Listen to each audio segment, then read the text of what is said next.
Hello everybody, we're live. It's good to see you all, and we're gonna get started right away. Give a couple of minutes to people who are getting the notification right now, but we should get going pretty soon. So let's see, Music Maniac, what's up? I don't think we've seen you around here. Hi, your videos are awesome. Please make a lesson on how to convert a pop song into some jazz. I must admit that jazz is not really my strong suit, but I think about it. I'm sure there's a little something that I can show, but I'm not really a jazz guitar player as much as I like jazz, and as much as I enjoy the blues, I always feel a bit bad saying that I can play it, because it's such a specific genre. But thank you for the suggestion, so I'll keep it in mind, and maybe not right away, but I'll let it marinate in my head, and maybe we'll do that in the future. All right, thanks a lot. Hang around because you might like this. Raymond Lugo, what's up, Ray? Will this include two lead lines played at the same time? Actually, no. Today we're going to talk about how to harmonize a scale into chords. And it's one of the most important things to learn, because otherwise chords, scales, improvisation, and composition, it all stays separate. And we want it to be one big thing. Can you guys hear me? I think you are. I did all my tests, but please do indulge me and let me know if everything is working on your end. And we'll get started right away. If you are new here, as always, Saturday 6:30. By the way, it's usually 6:30 p.m. Central European time, but I think tomorrow we're gonna have the savings time switch. So make sure next week you check on YouTube. I'm sure you're subscribed already, and if you're not, do subscribe and hit the bell, and you'll be getting a notification 30 minutes before, and it will show on your YouTube feed at the right time all along. So usually I post my live, I schedule my live streams on Thursday, maybe sometimes on Friday. So you have a couple of days to make sure you're here at the right time, okay? Because it's happened before that, oh, it's almost over, what happened? Because people logged on an hour late, or, stuff like that. So next week, just be careful, because we'll switch, I think, forward 1 hour or backwards. So it will kind of get a bit out of sync. All right, and that's the only thing really. So I hope you had a great Saturday. Again, thank you for being here. I know you all have better things to do on Saturday than sit here and listen to me babble. I'll try to make it quick and interesting. But no, I went back to the woods today. As a matter of fact, I thought I'd show you a couple of pictures, which is kind of, if it's weird, let me know. But this is where I was today. Now, I don't know why it's showing a bit poorly on OBS, on the streaming platform. But yeah, these are all chestnut trees, and it's a beautiful place. And I got quite a few of these. Check this out. Is it great? So that's what I've been doing this morning. We walked for like, I don't know, miles, and it was great. So, because I know some of you live in beautiful places, so I wanted to share that. And I recharged my batteries, so now I'm ready to make some music. I've been working on the new record up until right now, and now we're live. And it's the first time I post a picture, I think, on the live stream, so hopefully it works.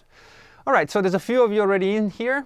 Please do comment as always. Use the chat because it keeps it going and moving, and I'm gonna get started. So the idea here is that every time you play a scale, you probably, at least for the purpose of today's video, will assume that you want to stay within the key. So if I'm playing in C major, I want everything in my song, in my improvisation, in my vamp to play over, in whatever it is, in a music lesson. If you're teaching somebody or you're receiving the lesson, you don't want surprises. You want to be in C major, and you want to know that your chord that you're learning and that the scale that you're learning will all work and agree one with the other. All right, so that's the basic concept of harmonization. That doesn't mean that it's always like that. It doesn't end there. You can certainly change keys in the middle of a song, in the middle of a chord progression.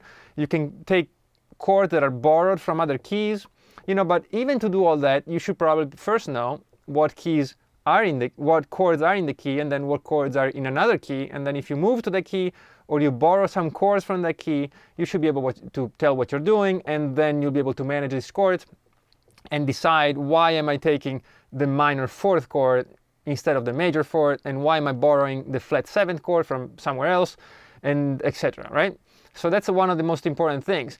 And the reason it's so important is that if you don't do this, you will learn a bunch of scales, and they will kind of be in a vacuum. So you learn scales, and maybe you get some vamps on YouTube, some rhythm tracks, or maybe your guitar teacher will give you some, but this will be all passive, so you'll be playing over it. You probably don't even know exactly what chords are playing at any time, and so you just jam along, and that's fine for a while, but it won't really improve anything. It won't improve your sense of melody, your sense of progression, your sense of structure for a solo, for a melody.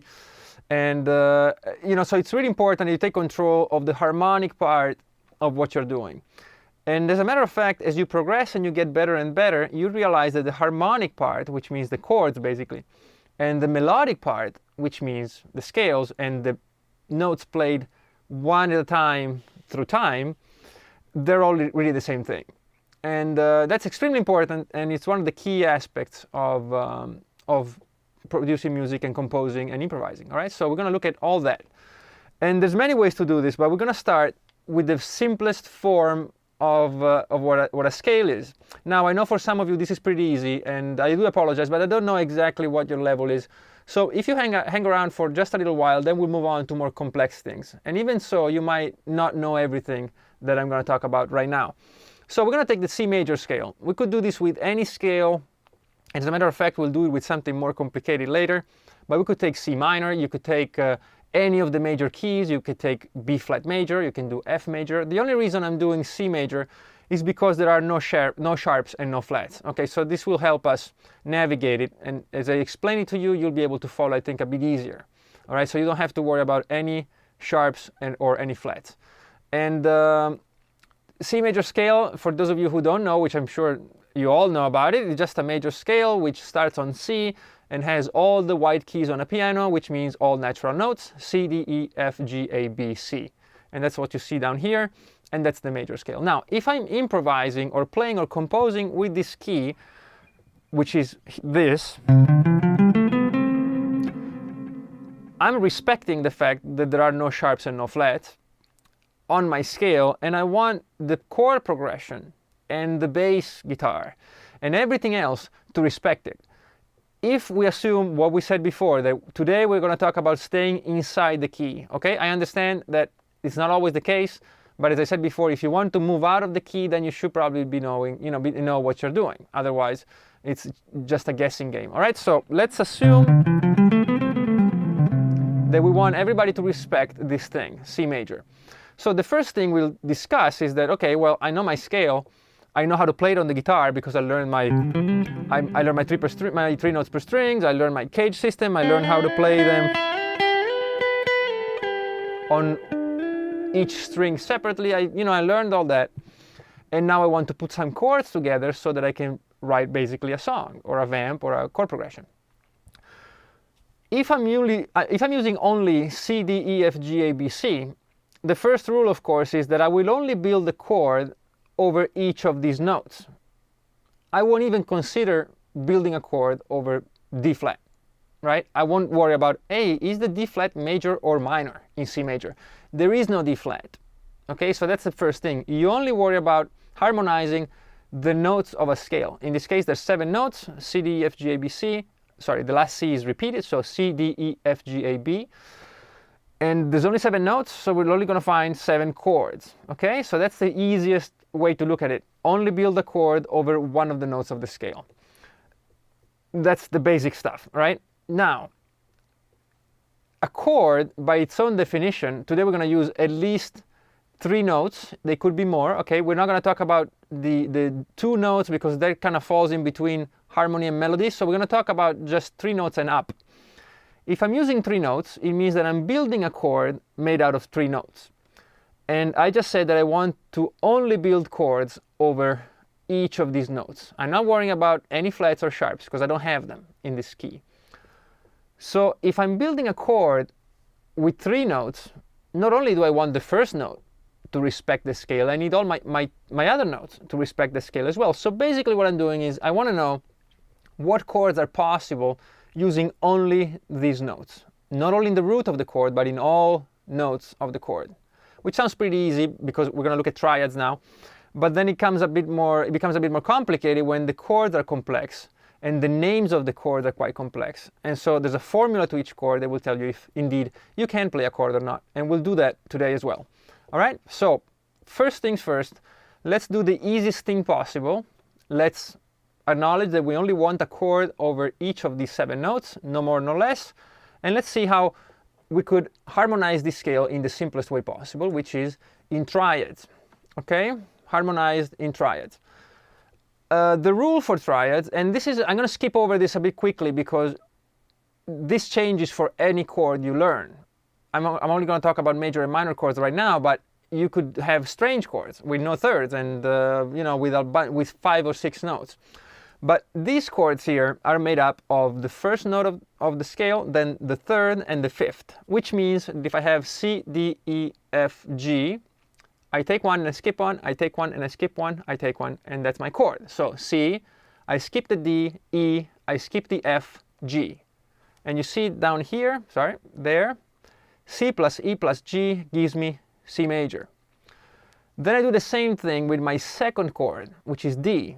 And I take the first note, which is D, I skip the E, I take the F, I skip the G, and I keep the A, and I get a D minor chord.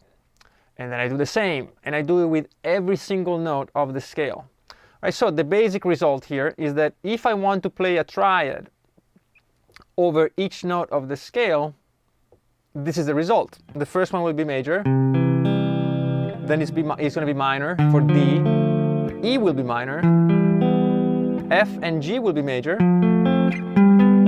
A will be minor, and the B will be diminished. So everything I do here, everything I do with these triads will agree with the scale. So as long as I do it right, as long as I say, okay, if I do triads, I'm going to get these chords, then everything works. And here's what the result of this little operation is. You can see there's C major, D minor, E minor, F major, G major, A minor, B diminished. What this tells me is that I can go look on any guitar book, any chord dictionary, and find any C major, any E minor, any A minor, or B diminished, or whatever it is. And all these will fit within my key of C major. Why? Because they will always be built only with notes that agree with the major scale, which is C, right? So basically I can take, I'm not playing actual big chords, I'm just gonna play the triads, just three notes. As long as I respect the fact that I'm playing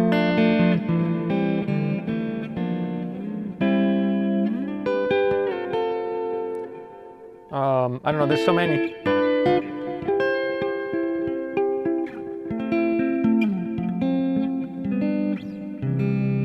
As long as I'm playing all these notes within the key, I'm good. And this could be my bed, and then I could play over it with my C major scale, and everybody will be happy, right? And here's another thing. Once you figure it out with any major scale, so in this case C major, this will apply to every other major scale. So this formula here, which you can summarize as major, minor, minor, major, major, minor, diminished, will always work with every single major scale. All right? I know this is easy for a lot of you, but this can get complicated pretty quick as we keep adding more notes and as we venture into scales that have a lot of sharps and a lot of flats. See what I mean? So this should be taken very seriously, and it should be memorized along with the circle of fifths, of course, because that will tell you what notes are in any key, and then this will tell you what chords you can build on any of those keys. Okay? So this is the first step. Now, memorizing can seem like a good idea, so you just go like, okay, that's easy, major, minor, minor, major, major, minor, diminished, that's it.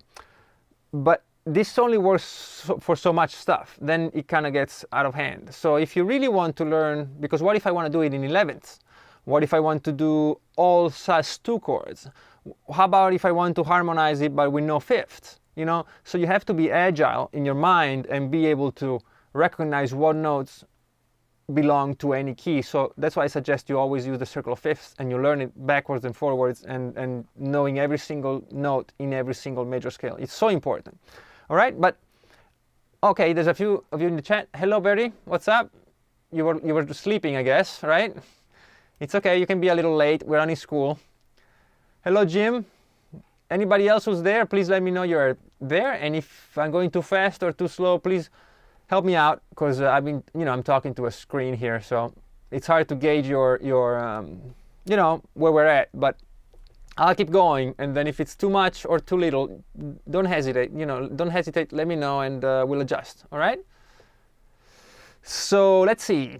Now, this harmonization here is made out of 3 notes, right? So I'm stacking 3 notes over this note, 3 notes over this note, 3 notes over this note. But I could stack more notes or different notes and make up all kinds of chords. So let's say that instead of doing, okay, let's play triads, right? Regular chords. Let's say that we're a bit more sophisticated. And we heard that, hey, it's a lot cooler if you play 7th chords, because maybe we're dipping our toes a little bit into jazz or some soul music, and we go like, no, we need to learn the 7th. So we decide that we want to figure out what the 7th harmonization, what 7th chords we could use over a C major scale. And it's as easy as we did before. It's just the same thing, all right? So we do need to know how to build a 7th chord and so on, and we did that on another video. I can't explain everything in one session, so I'll assume that you know how to build 7th chords. But basically a 7th chord is the 3 notes of the triad, major or minor, plus 1 other note, and that's a 7th. So instead of doing keep 1, skip 1, keep 1, skip 1, keep 1, skip 1, you do it 1 more time. So you keep the 1st note, the 3rd, the 5th, and the 7th note. It's that easy. So in C, I will keep the C, the E, the G, and the B. I'm leaving out those in between. I'm leaving out the D, the F, and the A. And this gives me a 7th chord. Now, if I apply to the whole scale, I will end up with 7 7th chords. And of course, it's the same thing as saying, let's take our triads, major and minor, and just add 1/7 to each of them. But you can see the way it's written down here, it's pretty easy. So the first example is C major 7th. Why? Because I use C, E, G, and B. And this chord is indeed a major 7th chord. If I do it from D, which was D minor, and I add the C, I can't add the C sharp. I don't have a C sharp. I'll add the C, and that will give me a D minor 7. Okay, and then you can go and look for 1,000 different fingerings for D minor 7th, of course. Once you know that harmony works, then the structural part of the guitar, then you're free to do whatever you want. Just go by your ear and by the voicings you like. You see what I mean? So you need to know what chord you can play, but then it doesn't tell you where to play it. You can do anything you want. Okay, so if I do all my 7 chords, I would end up, I don't want to get into all that now, but I would get into major 7th, minor 7th, minor 7th, major 7th, 7th, minor 7th, minor 7th, flat 5. Again, go to the 7th chord masterclass for that, and we'll do more, of course, if you need it. So it would sound like this if I harmonize the whole scale with 7ths.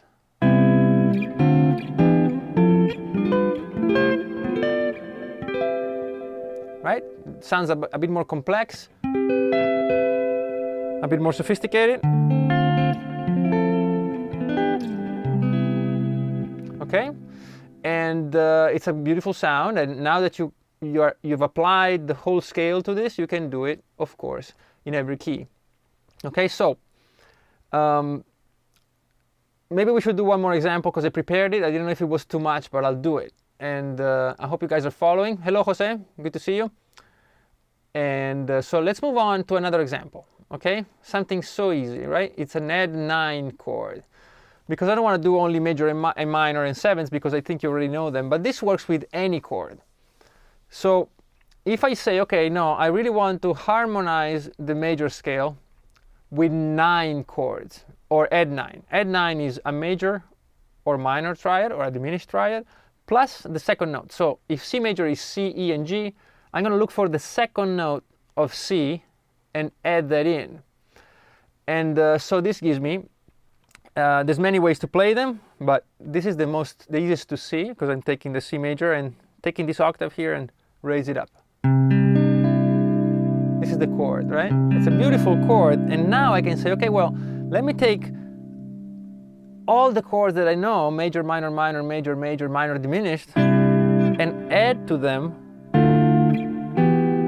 Whoops, what happened? Yeah, okay, that's exactly what I was gonna say. So, and add the 9, but check this out. The 9th has to agree with the scale, all right? So this is when these chords get a bit more complex. People don't pay enough attention, and they get, you know, they get into some strange sounds, and it doesn't work. So let me break this down for you. We have C major, and we add the second note, which is called C at 9. Perfect, okay? Now, D minor, we look for the second note, which is E, which is a whole step, again, above D, so I can play this.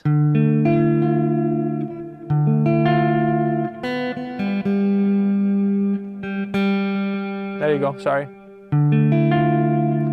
Now I can go to the next chord, which is E minor, but check out what happens. If I don't pay attention, and I play the same thing as in D minor, this note is out. This is an F sharp. So what add 9 chord can I use over E? It would have to be an E minor, flat 9, because it's only a half step between E and F. Yeah, is it clear enough? I hope it is. This is something that will usually be taught in person, so I don't see your faces, I don't see your eyes of, you know, like that. So please let me know in the chat, all right? But I repeat it again. I have a C major, and if I add the D is a whole step above the root, and it gives me actually a C at 9. Perfect. When I play D minor, the E is the second note, and again it's a whole step above the root, which is D. And this works with a lot of them, almost all of them. The F will have the G will have the A, it's easy. But when I go to the E, I can't just copy and paste the chord. I have to make sure that the 9th that I'm adding, the 9th is the 9th that agrees with the scale. And in this case it's a half step, which makes it an F, not an F sharp, because F sharp is not in C major, all right? And so that works with every single chord and every single note that I want to add to every single chord. There's always going to be at least 1 or 2 chords that are like, okay, be careful, all right? I can't add a regular 9 over the E and the B because they're half steps away from the next note. And we'll do more, so don't worry, you'll get it. Let's see, yes, okay, that's cool. Yes, stay in a scale, that's correct. Any reason why it's not called an add 2? Well, usually extensions are called above the 7th, because you go 1, 3, 5, 7, and then you go 9, 11, 13. Especially because in the piano, you tend to play these extensions higher, because otherwise they will sound really dissonant. And on the guitar, also you have to be careful to not play, for example, like this. See, this 9th here is a second now. It's in the same register as the C, and it sounds really weird, but if I just move it up an octave, it sounds a lot more open. So it really doesn't matter. You can say add 2, it doesn't really matter, it's the same thing, but usually convention is that the 2 is used when you replace the 3rd. So when you're actually playing in that register of the 3rd. So for example, sus2, you see it a lot more often than sus9 and sus4 as well. But then if you have a chord with a 4th, is usually called an 11th, okay? Because we're usually adding it up there in the register, okay? Although the guitar, we're not as free as a piano. It's a bit more difficult. We're dependent on the architecture of the guitar, so sometimes you do have to add notes in the lower registers. But usually it's because of that. So they tend to be called 9, 11, 13 because you're supposed to add them in the higher registers. But there's some exceptions, like the 6 chords, you know, we can get into that some other time, but for the add 9 is because of that. Add 2 will tempt you to put it down here, and it will sound a bit excessive, right, instead of this. So yeah, that's the reason. Good question. So an add 9 chord is made of 1, 5, 9 and don't contain the 3rd. No. this is the add 9. There's a third here. Look, here's the G, right? I'm sorry, the E. My fingers also. Here's the E. All right. And then add 9 is called add because we add a note to the major triad. The suspended is the one you talk about. The suspended, the sus2 chord is 1, 5, and 2, or 1 to 5. But add is a major or minor plus the ninth. All right? Cool. So, for now, we looked at it this way. We have a scale, and we want to harmonize it. Okay? It's a very practical way of saying it. So I go like, okay, I want this song to be quite easy and quite easy to listen to and easy to perform, and I'm just going to do major and minor. Or maybe I want it to be a simple song, right? I don't want it to have to be a lot of information. So I know that I want major and minors, so I will just look at, okay, if I have this scale here, let me organize it and see how many major triads, how many minor triads, or multi-triads, whatever it is, how many do I find, and then let me play them. And we did it with the sevenths. We said, no, okay, let's play with sevenths. And we ended up with all those sevenths. And no, let's do it with add 9 chords. And you can do this with all of them. So if you're looking through a chord book or a friend of yours, you see them play a chord you like, and they go, what's that called? And they go like, well, that's a 6th chord. You can go home and say, okay, what 6th chord can I play over C? What 6th chord can I play over D, right? You just have to stack them up respecting the scale, which is why we did C major, because there's no sharps and no flats. It will be pretty easy for you to find out. All right? So that's one way of doing it, and it's valid, and it works. But usually, it doesn't really work like that, because you go like, you're writing a song, and maybe you're playing a bunch of major and minor chords, but then you go, now I need something. Or I need an extra color, or this chord is too aggressive, or it's too obvious, or whatever. And so I know maybe that there's a chord called the, I don't know, the 6-9 chord that I think I remember it to have a sound that I liked, but I don't know if I can fit it in this scale on this note, because it might work on the first note, but not on the third, or whatever. And so you can do it backwards, which means that you can play this technique in any chord. So starting from the chord, you start from the chord, not from the scale. Okay, so if I'm doing this example that I was with the E minor, just so you can see it. If I decide that I want to add a 9th to my chords, or to one specific chord, maybe I don't want to go through the whole thing of going, okay, C major add 9, D minor add 9. If all I want is to figure out what to play over the third chord, which is E, I don't have to harmonize the whole thing. Okay, if I know it by heart, then great, but otherwise, that's a lot of work for just one chord. So I can just go straight to the chord. In the case of C major, again, I'm shooting for all naturals, no flats and no sharps. So, and I know my third chord, the basis for it is E minor. We did that with the triads, and it's something you should actually know by heart. All right, E minor. But now I want to add a 9th, and I look at my chord book and I go, well, there's a couple of minor chords plus a 9th. There's that. And there's that, and you know, this is the add 9 and the add flat 9. You could do it with sevenths. There's the 9th chord, the minor 9th chord, the major 9th chord. So there's a lot of them. Which one should I pick? And all you have to do is say, okay, well, let me see what chords, all these 9 chords, what notes do they have? Usually you will find a formula, not exactly the notes, but you can apply the formula with your intervals, right? We'll say root, major 3rd, 5th, in this case, 9th, or major 2nd. And then in the case of E, for example, I go, okay, well, E minor 9th, or E minor add 9, I couldn't write it, it was too big for this text there, but it's E minor plus a 9th. It sounds beautiful, but it doesn't fit. I have an F sharp here that I can't afford in C major. I can have that. But I could have this other chord, which is an E minor flat 9, and it doesn't sound too great, right? Unless you really know what you're doing with it. And so maybe I go like, okay, well, is there anything else I can do, right? Can I maybe play a 6th, or, you know, and that's how you form your opinion on chords and how you use them. So this is kind of the backwards way, which is actually maybe even more useful than the other. So my suggestion is that you could do this, you should know by heart the basis, you know, you should know it for all the triads and all the 7th chords. in any key. Every key, you should know the order: major, minor, minor, major, major, minor diminished, major 7, minor 7, minor 7, major 7, 7, minor 7, flat 5, minor 7th, or half diminished, whatever you want to call it. You should know those back and forwards in all keys. You know, you should know that right away. And then maybe you can add whatever you like. If you play the blues, you might want to work on your 7th and 9th chords.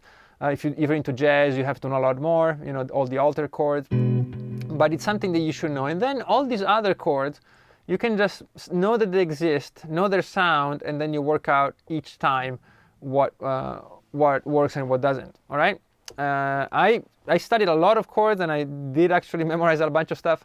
But for the average guitar player, especially if you play in a regular band, non-instrumental music, you know, usually you can get away with just going, okay, well, I know there's a sound there that might interest me, so let me just figure out if it's an 11th, if it's an 11th sharp, you know, and then you can work it out, all right?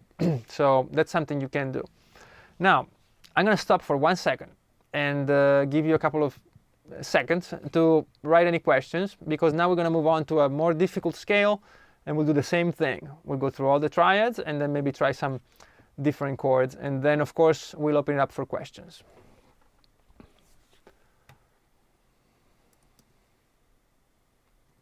So if you have any questions, now is the time.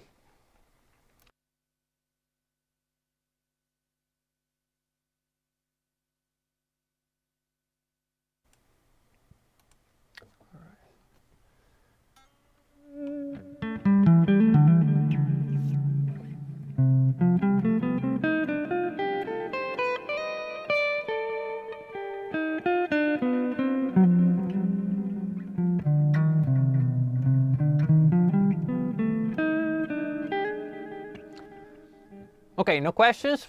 Come on, there has to be something. All right, I'm gonna give a couple more seconds, then we'll move on. Although I do understand there's a bit of a delay here, so. In the meantime, I see there's more people coming in, so please, if you want to, please feel free to, you know, join in, say hello in the chat. Some of us, we're kind of regulars, but if you're new or you just want to say hello, please do. I appreciate you being here, because I know Saturdays are great days to stay with your family or with your friends or do stuff. And if you're here, it means you want to learn. So that's already enough for me. But if you want to say hello, it would be cool. All right, so I don't see any questions.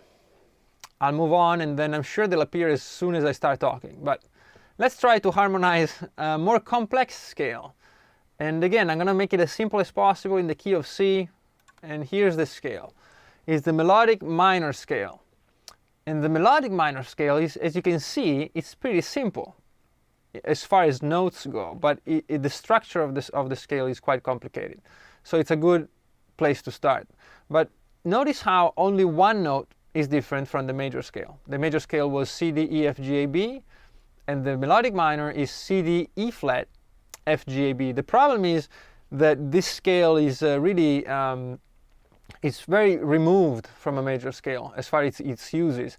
And as a matter of fact, this scale might be, you know, is not really used as functional harmony. At least it wasn't originally. It was just for specific spots. So if you're going in a certain direction with the melody and with the chord, then you would call on to chords from this scale to complement and to expand on your regular diatonic progressions. Okay, so that's how the harmonic minor and melodic minor started.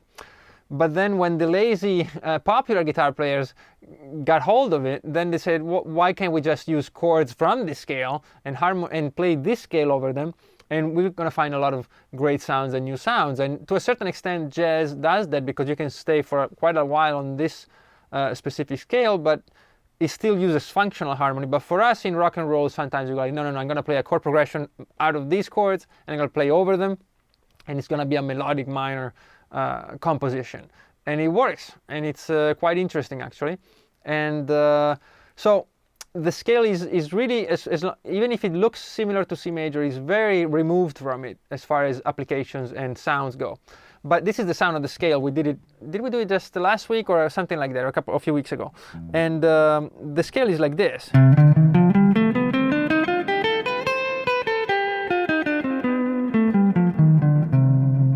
It's kind of beautiful, and it's kind of half minor and half major. You can start with minor, and then the fourth and fifth, F and G, are like the same for minor and major, but then it follows as a major. So it's kind of half minor and half major, and then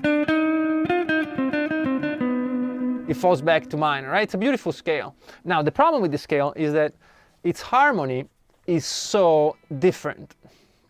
And I will show you right now. So let's say that I want to harmonize this scale in triads. The same as we did before in C major. It was this. Major, minor, minor, major, major, minor, diminished. But now, if I do it with this scale, keep in mind I'm only changing one note, right? I'm only changing the E to E flat, but look what happens. I get all these different chords.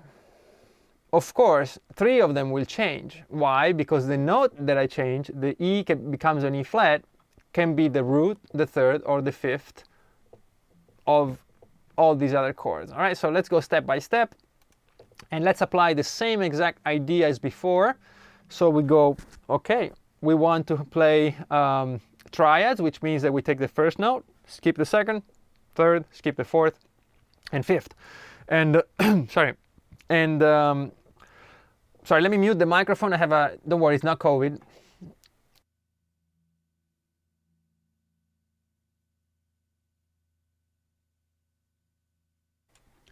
Okay, I didn't want to subject you to that. Okay, so we take one by one, all right, and we skip one in between. So you notice the first difference is the first chord becomes minor. Now the third chord, which is D, F, A, does not have an E, so it's not affected. It is not affected by the change in the scale. The scale changed to C, D, E flat, F, G, A, B, C. But that's the only note that changed, so as long as my chord doesn't use an E, it will not change. It will be the same chord as before, right? Which to me, it's a beautiful thing of the melodic minor, which is that we have 2 minor chords, one next to the other, which is in the root. Okay, so it's pretty cool. I like that, and I've used it. And then you see the third chord here, which is E flat. Now it becomes an augmented chord.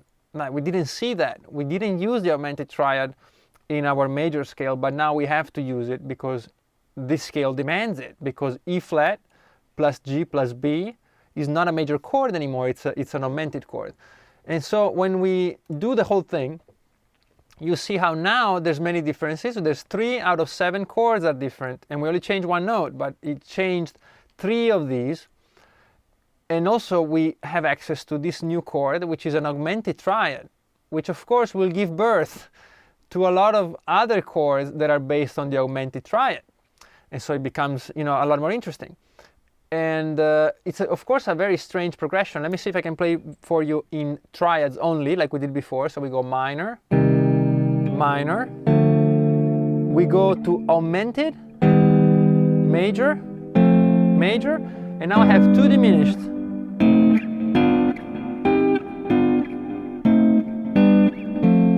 Augmented, minor, minor. Right? It's extremely different from major.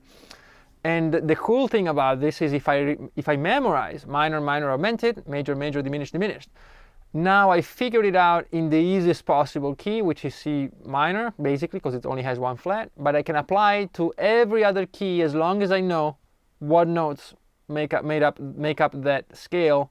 I can just apply minor, minor, augmented, major, major, diminished, diminished, and it will work. It will work. These chords will always have the right notes for a melodic minor key. So that's the other secret. It's not a secret, it's basic, right? But I have to keep the video going, so I will say it's a secret. But really, truly, everything you study in one key, as long as you respect the type and the quality of the scale, you can apply to every other scale of that type and quality. Okay, so it's a beautiful chord progression. Now, so if I want to improvise over this, I might say, hey, let me see if I can do something weird. Look, there's a C minor with an F major. That's weird. I can't get there with the regular minor scale, so let me play that. And then maybe I play...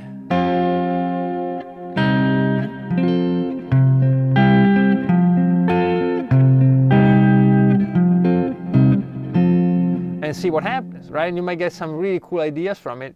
And the cool thing also is that you don't have to use them all in sequence, because that sounds weird, but if you can just use 2 of them or 3 of them, right? Because if I use C minor, F, and G, it would sound like, okay, it's almost major, but it has this C minor in there, and it can sound very interesting. You don't have to use all the diminished, right? That's all I'm saying. Okay, so what if we decide that, no, now we want to do it in 7ths? That's fine too. We take the same chords and we go, okay, let's add a 7th. The only difference now, if you look at it, you can slow the video later or stop it and check it out. Now 4 chords are different.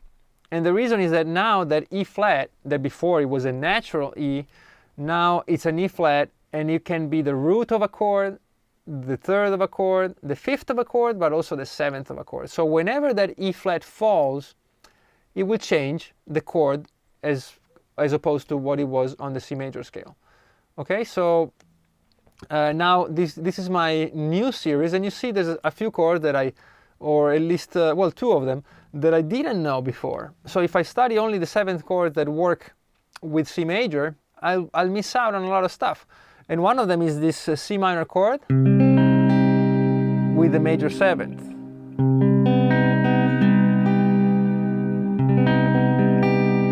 So I don't know if it's, wow, look at that. I plugged it in before the video, great. So if I play this chord here, which is a C minor with a major 7th, all right?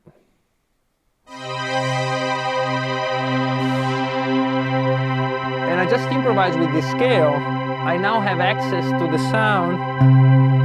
Now I can't hear what I'm playing, of course, as always. I do apologize, but I don't want the microphone to feedback, so I'll just make it up as I go.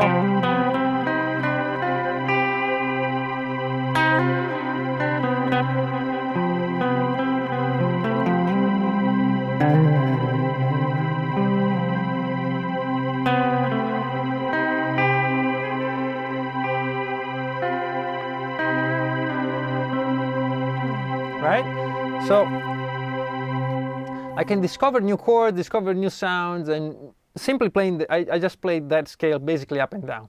So you see how interesting it is. And you can do maybe a little chord progression. Right? You can play the C minor major 7th, going into D minor. So that's weird. See? Do you like it? If you don't, move on. Look at those 2 7th chords, the F and the G. Now that's interesting. 2 7th chords, dominant, one next to the other. And not in a blues context. This is actually a diatonic context. Right? What can you do with those? And so on. So it's a very interesting, or those 2 diminished, or half diminished, the A and the B. Maybe we can play them, let's play them. This is a shape everybody knows.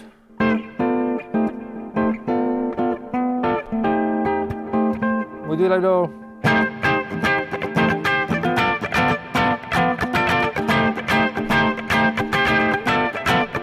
Right? It's a strange chord progression, but it's still respectful of the key. And that means that you can use the scale, you can use any other of these chords, you can use it as a break in a song, you can do all kinds of stuff, and you'll know how to navigate it, all right, which is the trick.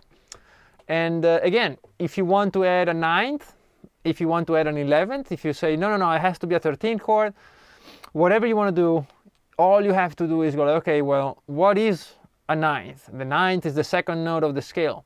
Well, let me add it to each of these chords, just making sure that the note that I'm adding is the correct one. So if I'm adding a 9th to C minor major 7th, it will have to be a D. So a major 2nd or a major 9th.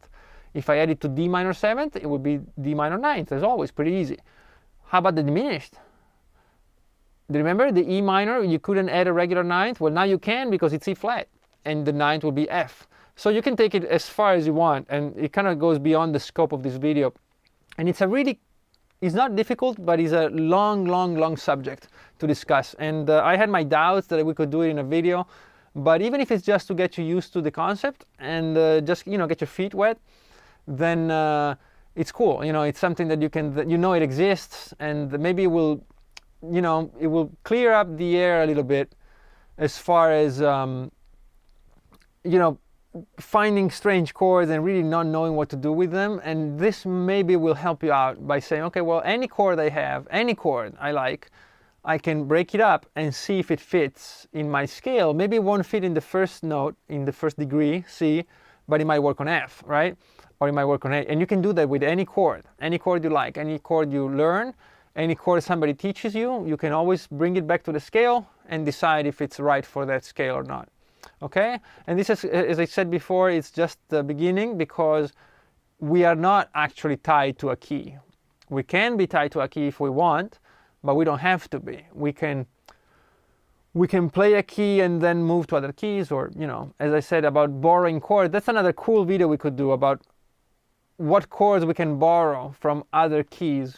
And, you know, for example, I'm in a major key, but let me take that chord from the minor key, or this one from the Dorian. And it's a really cool thing.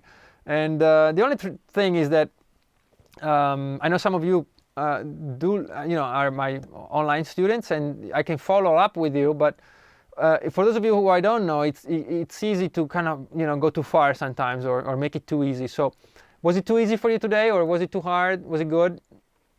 Also, you have an advantage. When I started this stuff, there was nothing, right? There was a book or something, and in a different language that I didn't speak, and pictures and diagrams. So I think with YouTube, you're a lot more literate than I ever was, you know, and so you guys make it a lot easier for me to teach, because maybe some things are a bit out of order that you have in your head, but you know a lot more than certainly of what I learned, what I knew when I was learning. Ray, duet 9 chords include a 7th? No, those are the 9 chords. If you call it C9, that's a C, E, G, B flat plus the D. Then if you have or a D minor 9, that would be D minor plus the 7th C plus the 9th E. But the truth is that once you get past 4 or 5 notes, you can start dropping them. And you know, that's something else we could talk about. But usually you drop a fifth. The fifth is the first to go. You can, surprisingly, you can drop the root. Depends a lot on your style of music. But if it is assumed that, for example, the bass player is playing the root, then it's fine to drop it. You know, you can actually play a chord without the root, and it will still sound like that chord. Same thing with chords that have 2 names, like it's the same chord, but it can be interpreted as in many different ways. Like, for example, if you have A minor 7th, right? A minor 7 is A, C, E, G. Now turn it around is C, E, G, A, and that's C6. So depending on the context, you can call it different ways. So yeah, chords have this tendency of, the more notes you add, the more defined they become, which sounds weird, but really the most open sounding chords, of course, are the 5th chords and the root, just, you know, a drone. Those allow you for the most freedom when you improvise. Jim says, really interesting. Oh, Jim is asking, augmented is 5th. Yeah, augmented means that usually chords, the triads are major, which is root, major 3rd, and 5th. By 5th, I mean perfect 5th, that's 7 half steps from the root. Then there's minor, which is the 3rd changes, it becomes root, minor 3rd, perfect 5th. The same root and 5th for major and minor, you only change the 3rd. And then the diminished has a diminished 5th, so root, minor 3rd, diminished 5th.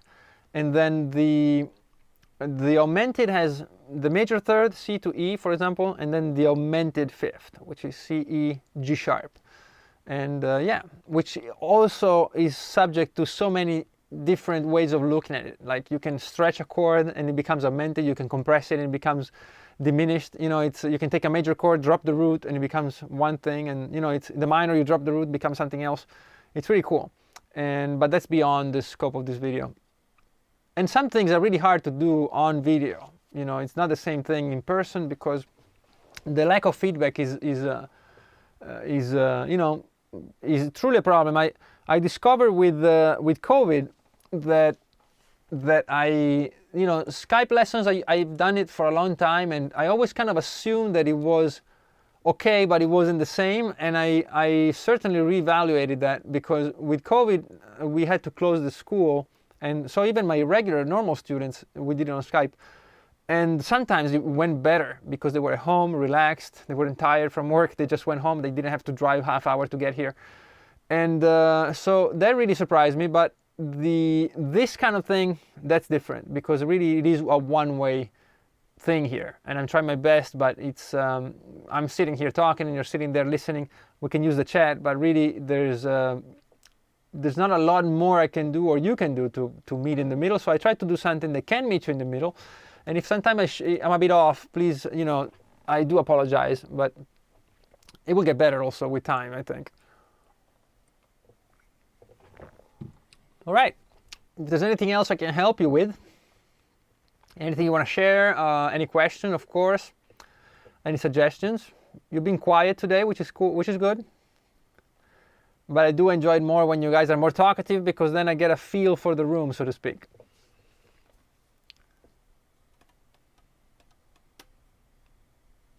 But I will give you a couple of minutes. How long have we been going for? 50 minutes, so yeah. I've been told sometimes that these videos are too long, but I think they're as long as they have to be, right? I couldn't go any faster with this stuff. Now, if all I worried about was the channel, then yes, I'm sure we could do 5 or 10 minutes videos, but as long as they're not too long for you, then I'd rather do something useful. And if people don't have the attention span, then, do you have a favorite Van Halen song? Maybe Running with the Devil. I like the lyrics.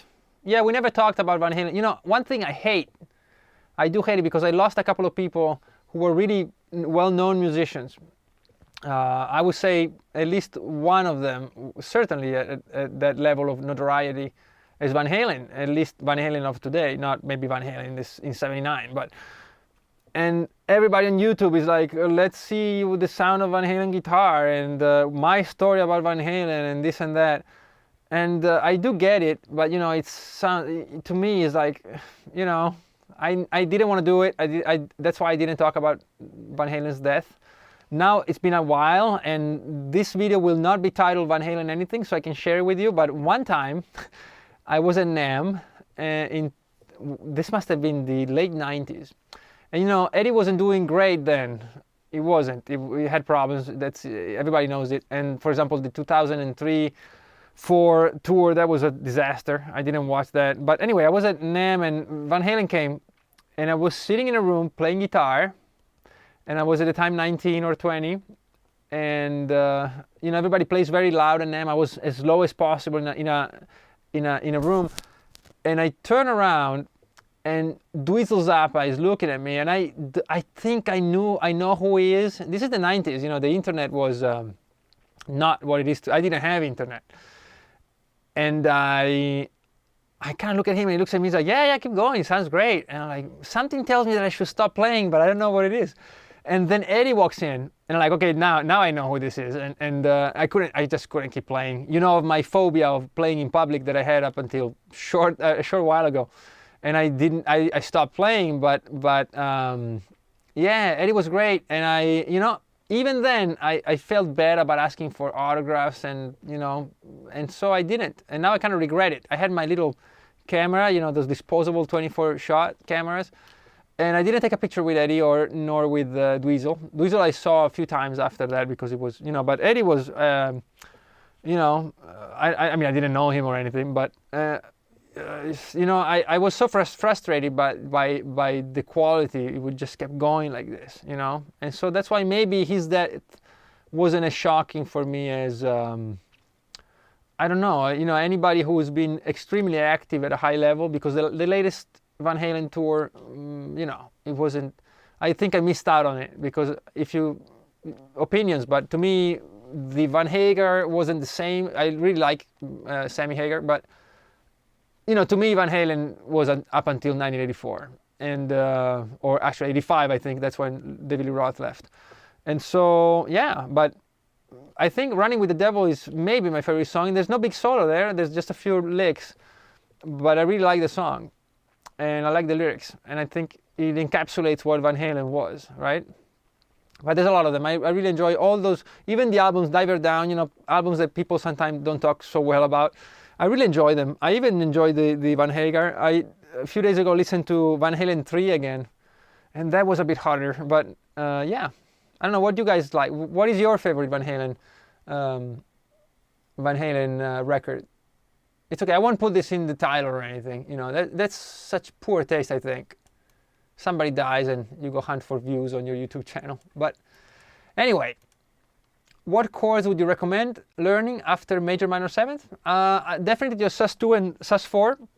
Those are really important in rock. And I would probably get started with, the sixth. The sixth chords are very important. Just the triad plus the sixth, okay, not the 13 chord. Triad plus six. I would go with those. Those are nice bridges from major to minor. And I would do, if you know your sevenths, then I would start, probably depends what you want. If you want more interesting stuff, I would look into chords derived by diminished and augmented chords. Yeah, and everything else, if you know your sevenths very well, then you know the 9, 11, and 13, they're pretty easy. And then, you know, make up your own mind about what chords you like best, and that's it. So I see more people are coming in as we're closing this video. Now I don't know what to think of this. If everybody's coming here for the ending, like, okay, it's done, good.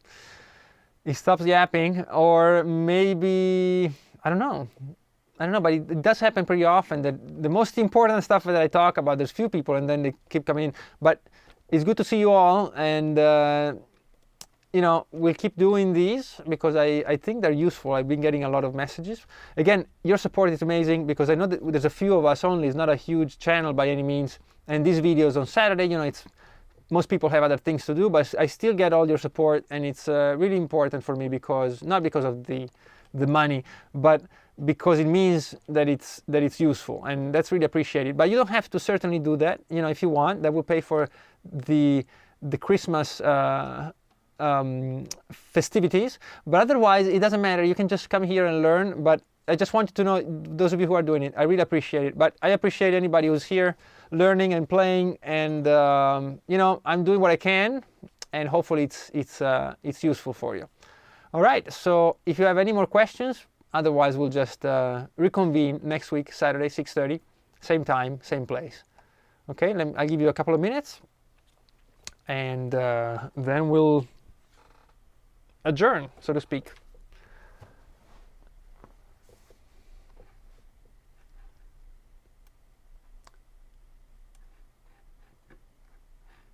All right.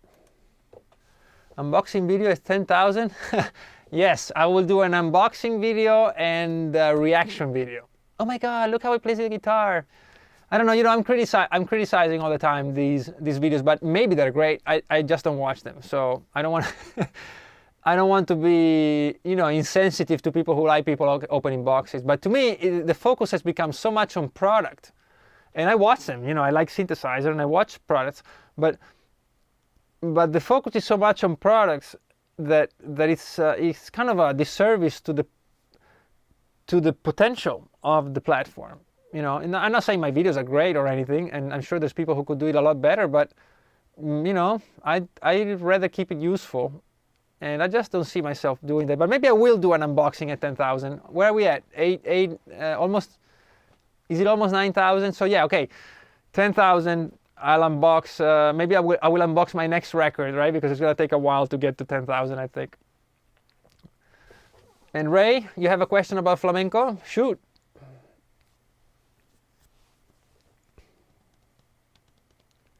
Yeah, keep in mind that there's a bit of a delay, maybe 30 seconds. So if I'm sitting here looking like an idiot, I'm waiting for the question.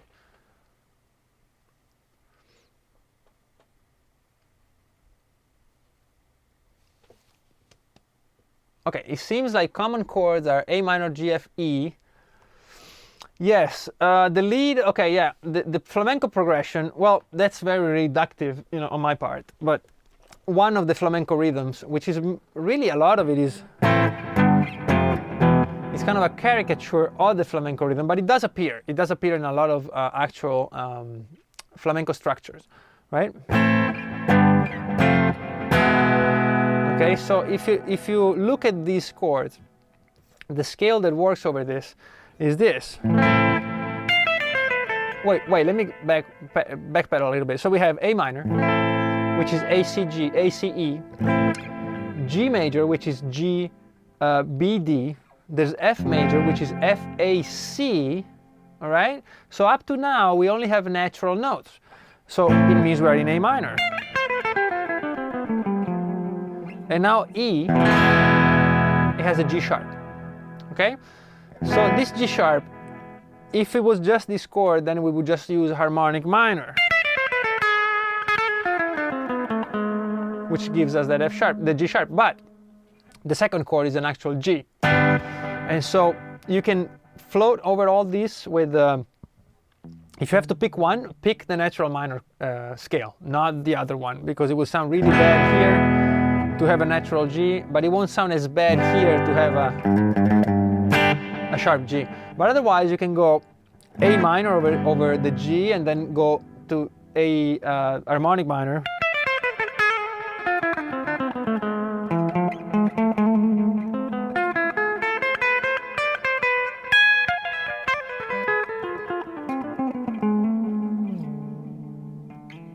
Right, over the other ones. And so, yeah, it's basically an A harmonic minor. But as I said before, and this might be, if it gets boring, stop me. But as I said before, that the melodic minor scale and the harmonic minor scale are not really basis for functional harmony. They're more for, I mean, for, you know, for composing harmony. They're more for specific uses. And so when I have this E, you can take that E as a parenthesis to push us back to A, like a secondary dominant that we looked at in one of the videos. I want this push, and this is not allowed in a regular minor scale. See, it's not pushing up, it's going down. If I want it to go up, I need the G sharp. And the G sharp is the note that makes the E minor, which would fit in A minor, makes it harmonic. You see, it leads to A. And so you kind of have to balance it and decide for yourself. But yes, the scale would be the harmonic minor scale because it includes the G sharp. Sorry for my delay. My son asked me to click pause. That's fine, that's fine. I was just, you know, I was just kidding. But it is true that sometimes I just sit here and I'm thinking, what should I do with my fingers? Because there is a delay and it's kind of hard to, you know, to know what to do. So I suggest that you always write your questions first. Even if I'm talking about something else, type your questions, then I always work my way back. All right? Oh, Indrajit, what's up? I did see you before, I didn't say hello. Indrajit is one of our usual contributors on the, you know, with questions and with spectating. And I hope Indrajit, you're practicing, and Jim, you know, everybody, I hope you are doing what you can with this. And you don't have to follow me by the letter, you know, you can just take what works for you and discard the rest. And eventually, at some time in the future, you can always go back and watch these again, and you'll pick up new stuff. You know, that's a cool thing about YouTube actually, because I can leave this up here, and you can just return to them whenever you're ready and pick more and more stuff. And if I were just to teach you, then it's just a one-time thing. So that is an advantage. All right, so maybe we should stop here. It's been an hour. You have some great content. Thanks, Jim. Thank you. I do appreciate it because the main thing for me is that it's useful. I don't know why I have this thing of, you know, I like the idea of leaving stuff behind. I'm not dying or anything, but, you know, to have it here that is available, and then people can just get to it when they want and when they need it. And I do try my best to make it as exact as possible. And usually, you know, I'm very careful with the content. So I think I can say that you can trust it, and then just simply let it sink in at your own speed. All right. So I guess we're leaving it here. So it was great seeing you. You can still use the chat when we're done if you have any other questions. They might disappear from the actual video, but I'll always leave the window open for a few minutes. So you have, if I log off and you're still typing, I'll be able to read your question, and then we'll address it some other time. As always, if you're new, please do subscribe. I do appreciate it, and also it will help me get these videos to more people, and maybe we can build up this audience here, and we'll get more questions and more variety, and it will be more interesting for everyone. If you have friends who play the guitar, please do send them a link. And if you're not subscribed, subscribe, and especially the bell, because otherwise we might be live and you'll never know. All right, everybody, thanks a lot, and see you next week. I'll let you know what I come up with. If you have any ideas, please do use the comments. See you, everybody. Bye bye.